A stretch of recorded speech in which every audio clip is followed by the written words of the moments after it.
Om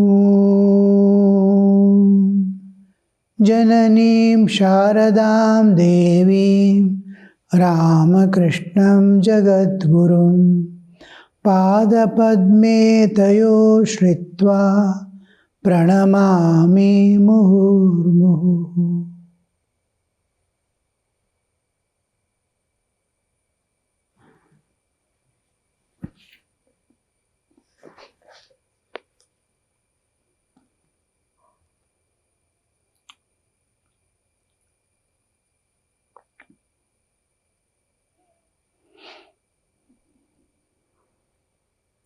Sri Ramakrishna was explaining to us the various levels of consciousness, from the lowest bodily identity to the ultimate expansion to the world beyond the universe into the realm of spirit. Spirit is infinite, no limitation, so it is beyond. If there is more than one, what is the common substratum in which they exist? Now, so many articles are there, so many objects are there in this universe. Where are they? What is the common basis? So, when we see this, anywhere multiplicity, we first ask, where is the common substratum in which they exist? Go on searching. Ultimately there must be one in which all exist. Even space. If there is a thing called space other than me, I am able to see my existence independent of space. Then what is the common? Space also must be there somewhere. What is the substratum of space? Then ultimately comes the transcendental realm, where all manifestations, when we go to the transcendental, all these are manifestations of that. Just like we enter an ocean, we see so many things. Suppose so many waves were raising, ripples were raising, foam was coming, all that was manifestation of. Ices are there of different sizes, different shapes. Ice pond, water has become ice. So for all that, what is substratum? Is the ocean. So that ultimate expansion, infinite. There is nothing, no more space other than this. If a small space other than this remains, it is no more infinite. Infinite, eternal. In that eternal, time appears and disappears. That eternal. Time we see, universe has its own time. We have our limited time to sleep and wake up. When we sleep, our time ends. When universe dissolves, universe time ends. Again it is manifesting. Again I am coming back. When I sleep, what is the time that is continuing? Is universal time. My time ended. I am asleep. There is no time consciousness in me. When I wake up, I see universal time was going on. So I could wake up in it. Similarly, when universe dissolves, there is great time, the Mahakala, waiting, in which this universal time again appears along with the universe and dissolves. That infinity, that eternity is where we call the absolute existence, the Brahman. Sri Ramakrishna is explaining the various levels that we pass through to reach that ultimate, infinite, eternal, unchanging reality. All else is constantly changing. Whole universe is a constantly changing flux. That is unchanging reality.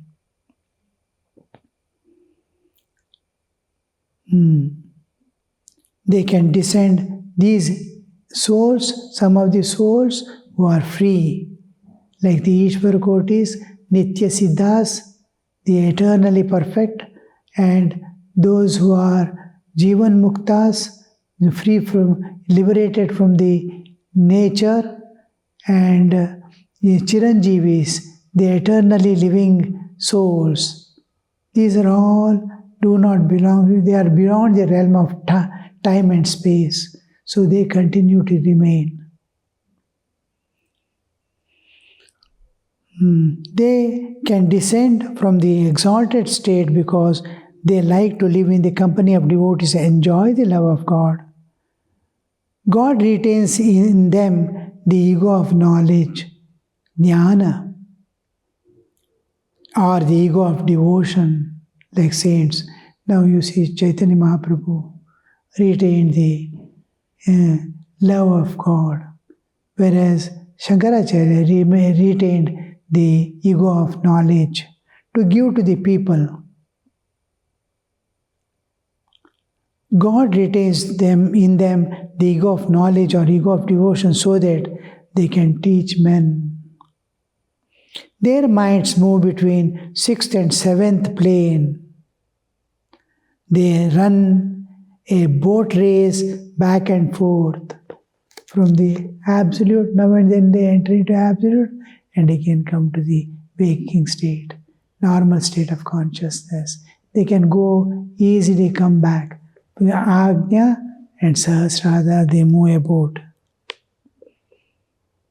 6th and 7th plane.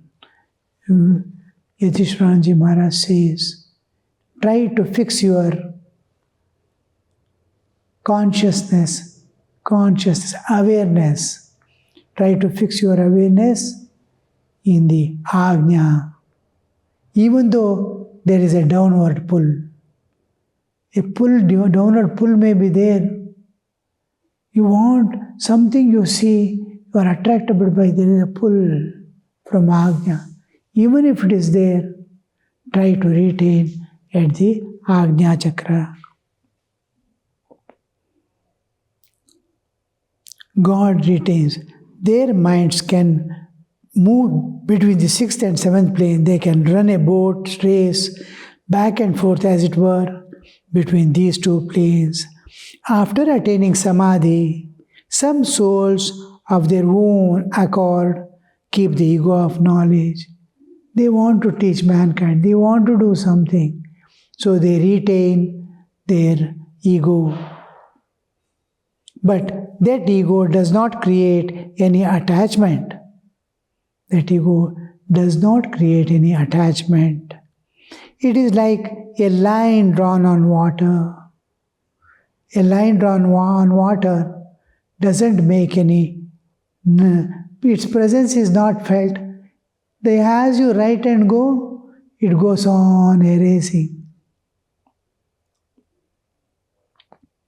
Hanuman kept the ego servant after realizing God in both personal and impersonal aspects.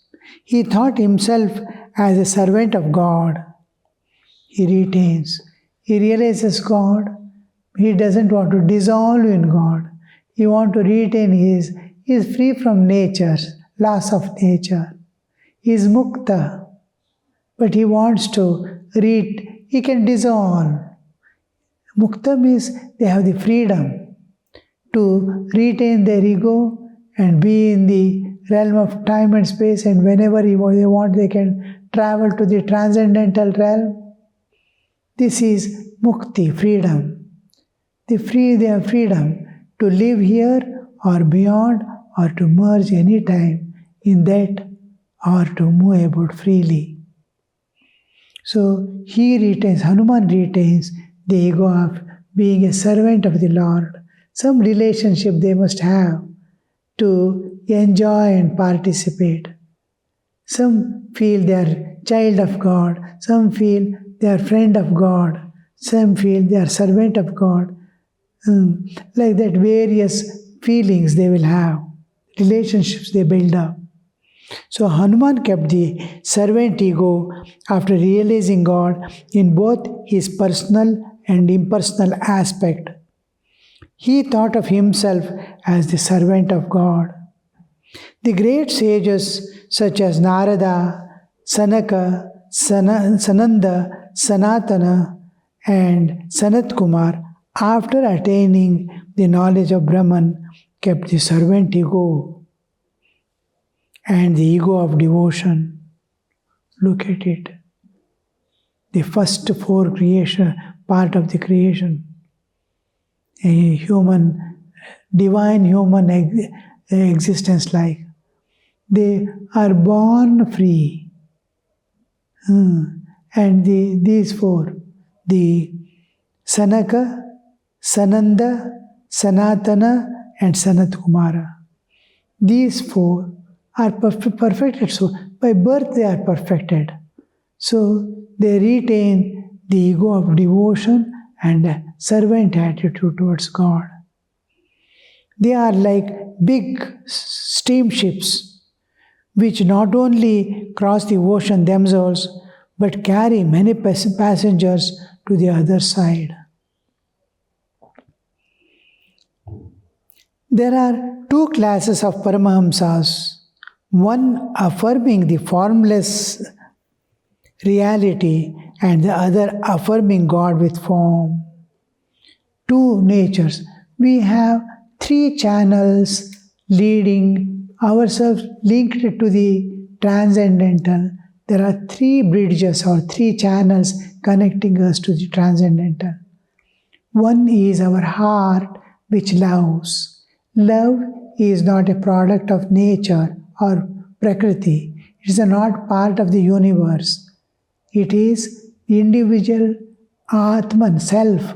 The self, individual self, flow of the individual self. The Atman is infinite. The self is infinite.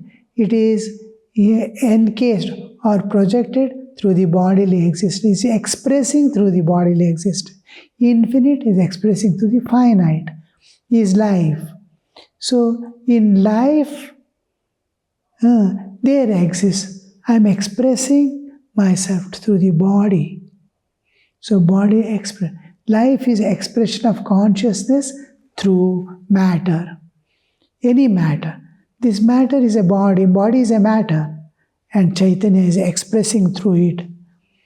These forces are born with knowledge, but they retain the ego of servant and devotion. They are like big ships they can carry. There are two classes of Paramahamsas affirming the formless reality. And we have three channels. One channel is Jnana, relating to Jnana.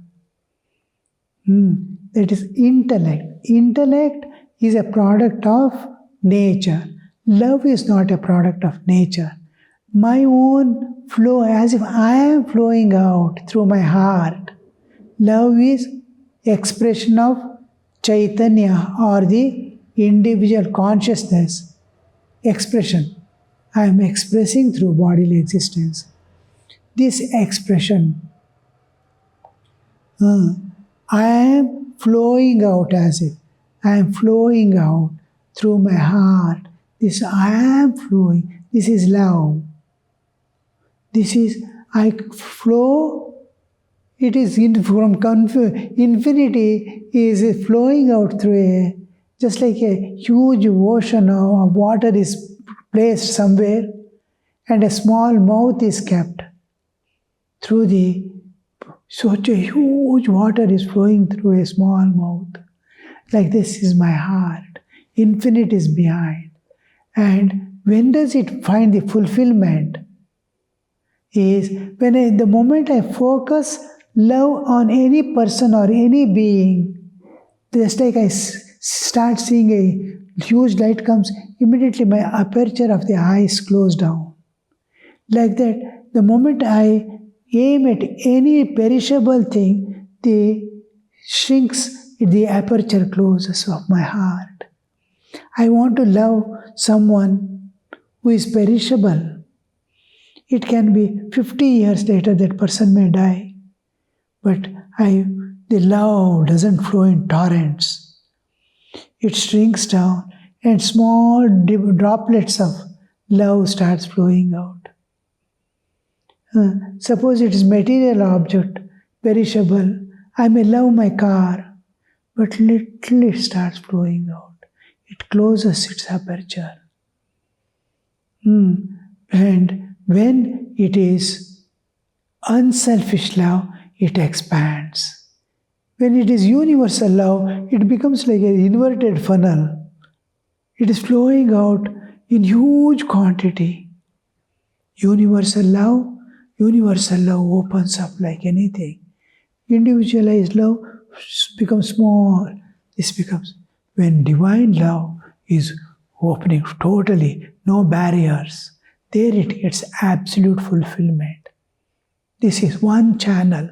Love is one channel connected to the infinite. Similarly, intellect, buddhi. But buddhi is not my vehicle. Love is my vehicle. Buddhi is nature's vehicle. But buddhi is something like a space that stands in between the absolute and the relative. It is the first manifestation. First manifestation is Akasha. Akasha is what separates the absolute. Space is what separates the beyond and the whole universe. Like I said, buddhi in human, the intellect is what separates the bodily existence from the spiritual existence. Buddhi separates the bodily existence from spiritual existence. I have spiritual existence and bodily existence. This buddhi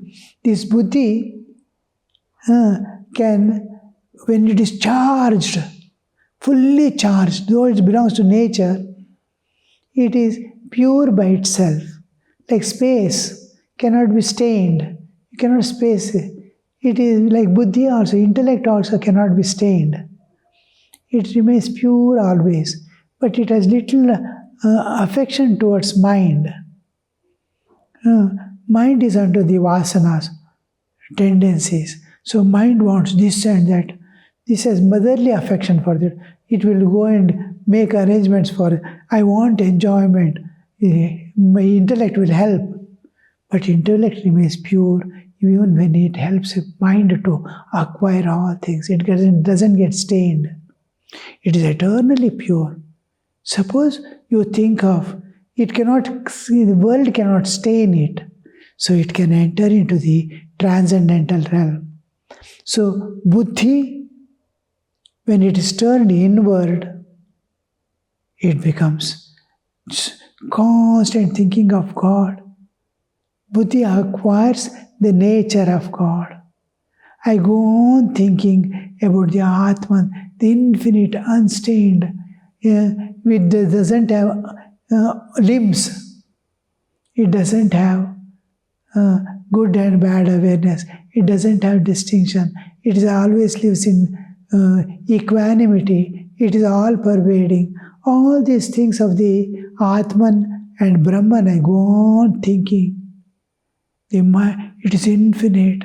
Mind also starts expanding to infinity. Buddhi, intellect.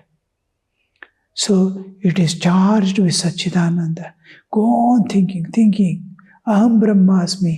I am that infinite. It goes on thinking. It will be like an iron ball. Iron, it is heated. Heat it. It becomes red hot. When it becomes red hot, it is no more iron. It is fire. It has lost all the property of iron. If you heat more, it will melt. It has lost all the property of being iron in this world. It has become fire now. Like that, the buddhi becoming constantly thinking of the infinite, it acquires, it takes the nature of infinite Ananda Sagara, bliss, ocean of bliss. It is taking the form of the infinite. This is called Akhandakara Vritti. It has taken a form as if it itself is infinite. This can enter into the transcendental realm because it has lost its nature of being part of nature. Prakriti, it has belongs to Prakriti, but when it loses its Prakriti-hood, naturehood, it is divine. It can enter into, it takes us inside. What leads us in the inward journey or the transcendental journey is this buddhi, purified buddhi, and it is made like consciousness. So it has power to absorb the consciousness and make all the bodily existence conscious. It is receptive. And now, when it is turned inward, it can enter into the inner layers of existence. So these people, Sanaka, Sananda, Sanatana, and Sanat Kumara, after attaining Brahman knowledge, kept the servant ego. There are two Paramamsas. These are two channels I told about. Heart has one channel, intellect has one channel. There is another channel, Vak, speech. Speech comes from the consciousness. It is not the product of mind. Speech is coming from the depth of our being. From my spiritual root, the speech comes out. How it comes? I see something. I want something. Bring that water, I tell. Where from the thought is coming, where from the words are coming, is the eyes have seen a person who is carrying water.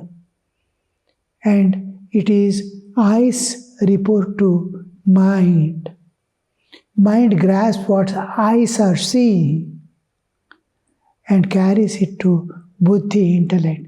Intellect confirms, yes, he is a person with water. Then it is left to the individual self. It reaches the self. Intellect confirms and presents it to self. From self it comes, I want that water. Again this is input is what senses give. Output is what the self is pouring. So when I utter, I want water, it is coming from the Chaitanya, from my spiritual existence, it is emerging out. When it leaves the spiritual realm, my existence, from Atman it is emerging. So when it coming out, it's called para, the transcendental speech. Then it travels to mind. They travel after emerging from the Chaitanya to my mental level.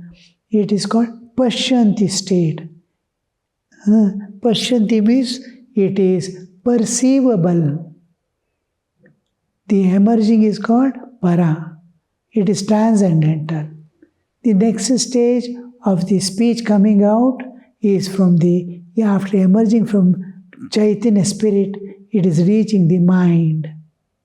This is called Pashyanti. This can be perceived. But how do you perceive? When you transcend the mind and go beyond. This Pashyanti state. Perceivable speech. Perceivable means it is not perceivable to us. It is perceivable to yogis who turn inward and go. In mind, it takes the form of words. This is called Madhyama. Thought is taking the form of words.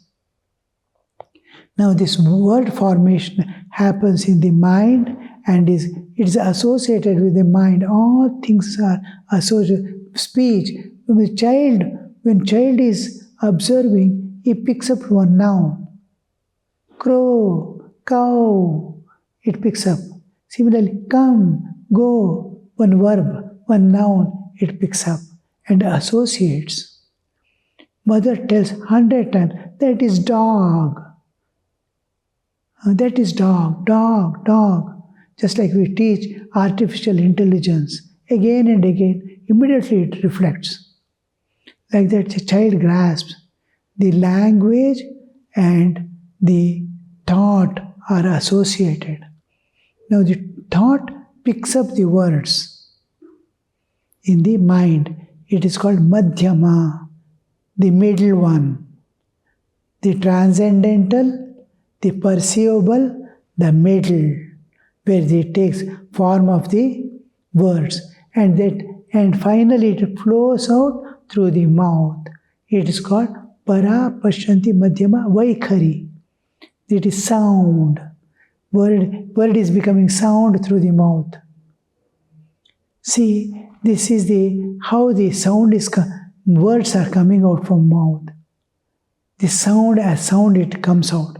It emerges as the transcendental consciousness, then travels as perceivable thought and takes the word form in the mind and comes out as the sound from the mouth. So this is reversed. We ask them to give the name of God or a mantra to repeat or a phrase.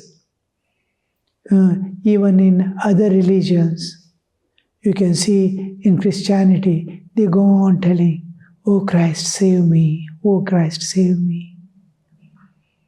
In Islam also, they wear rosary. They go on repeating, Subhanallah. We utter the name of God. This repetition, slowly it begins with mouth. Ram, Ram, Ram, Ram. Om Ramakrishnaya Namah, Om Ramakrishnaya Namah. From mouth we go on telling. And slowly we pick up in the mind. I start thinking of it along with the meaning and drop away the sound. Mind absorbs. Then slowly it goes still backward. We start moving backward. Just like we enter into sleep, we move backward. We start perceiving it as the thought without sound, without words. This is Pashyanti state we are entering. From there, we enter our pure consciousness, Chaitanya, by spiritual existence. From sound, making sound, we begin Om Ramakrishnaya Namah, then get absorbed in the mind, then get absorbed in the formless thought. Then we reach the consciousness. This is another channel connecting with me to the transcendental. These are the only three channels we have. Either doing japa we enter, or by meditation inward journey, or loving God intensely, we transcend the nature and go beyond. Om Shanti Shanti Shanti Hari Om Tat Sat Shri Ramakrishna Arpanamastu.